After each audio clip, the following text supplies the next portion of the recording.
The SEC and CFTC just classified 17 crypto assets as digital commodities, including SOL, Link, and AVAX. The SEC and CFTC have issued their first joint interpretation under the Memorandum of Understanding they signed earlier this month, formally classifying 17 crypto assets as digital commodities. SOL, Link, and AVAX are on the list, alongside BTC, ETH, and 14 other tokens. The classification was announced on March 17, 2026, via what both agencies are calling a crypto asset taxonomy, a framework that assigns regulatory jurisdiction based on asset function rather than how a token was initially sold. 17 tokens, one regulatory category. The joint interpretation names 17 assets as digital commodities. Based on confirmations from official project accounts, the list includes BTC and ETH, already treated as commodities in practice, now formally codified; SOL, confirmed by Solana's official account; Link, confirmed by Chainlink's official account; AVAX, confirmed by Avalanche's official account. Cointelegraph reported the same evening that Moody's debuted its token integration engine on the Canton network, bringing credit ratings data on-chain. The timing is not coincidental. Institutional infrastructure is being built in anticipation of regulatory clarity, and that clarity just arrived for 17 specific assets. The full list of classified assets has not yet been published in a single consolidated document, but multiple project teams confirmed their inclusion within hours of each other.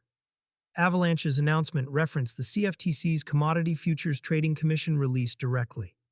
Why this classification changes the rules for years, the central tension in U.S. crypto regulation was a jurisdictional fight. The SEC claimed most tokens were securities under the Howey test, while the CFTC argued many functioned as commodities. That ambiguity created real consequences. Exchanges delisted tokens preemptively. Projects restructured to avoid SEC enforcement. Institutional allocators sat on the sidelines. The joint taxonomy resolves this for the 17 named assets. Digital commodity status means CFTC oversight for spot markets, not SEC enforcement actions. Commodity futures and derivatives can be listed on regulated exchanges without the legal uncertainty that previously blocked applications. ETF filings for these assets gain a clearer regulatory path, following the precedent set by BTC and ETH spot ETFs. This matters for SOL in particular. Multiple asset managers have filed for Solana ETFs over the past year, and the SEC's classification removes the primary objection that kept those filings in limbo. The MOU was not symbolic. When the SEC and CFTC signed their Memorandum of Understanding earlier this month, skeptics called it a photo op. 2 weeks later, they have produced a binding joint interpretation that reclassifies billions of dollars in crypto assets. The speed is notable. The MOU established a joint harmonization working group. That group's first output is this taxonomy. If the pace holds, additional assets could receive classification in the coming months, potentially clearing the way for a broader set of commodity-regulated crypto products in the U.S. For context, T. Rowe Price filed for an active crypto ETF covering 15 assets just days ago. Several of those assets now have formal commodity status, which simplifies the regulatory approval process for the fund.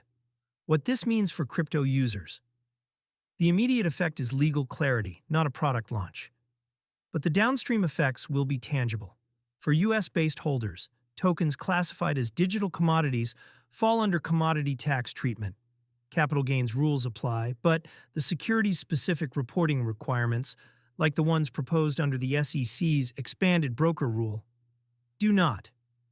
For exchanges, Coinbase, Kraken, and other U.S. exchanges can now list these 17 assets with reduced legal risk. Several exchanges had delisted or restricted tokens specifically because of SEC enforcement uncertainty. For card users, crypto cards that let users spend from multi-asset portfolios gain from clearer regulation. If you hold SOL, Link, or AVAX on a self-custody card or exchange-linked debit card, the regulatory status of those assets is no longer a gray area in the U.S. For ETF investors, the Bitcoin ETF inflow streak could extend to SOL and other classified assets. BlackRock's staked ETH ETF already demonstrated institutional appetite for yield-bearing crypto products. SOL staking ETFs are now a logical next step. Market reaction was muted, which is telling. As of March 18, 2026, BTC traded at $74,001, 1.9% in 24 hours, ETH at 23322, 2.2%, and SOL at 94.77, 1.8%. The Fear and Greed Index sat at 43, neutral. The lack of a price spike suggests the market had already priced in this outcome after the MOU signing. That is actually the bullish signal. When regulatory clarity arrives and markets do not sell the news, it means the risk premium associated with regulatory uncertainty has been quietly removed over the preceding weeks. SOL's 10% gain over the past 7 days likely reflects front-running of this exact announcement.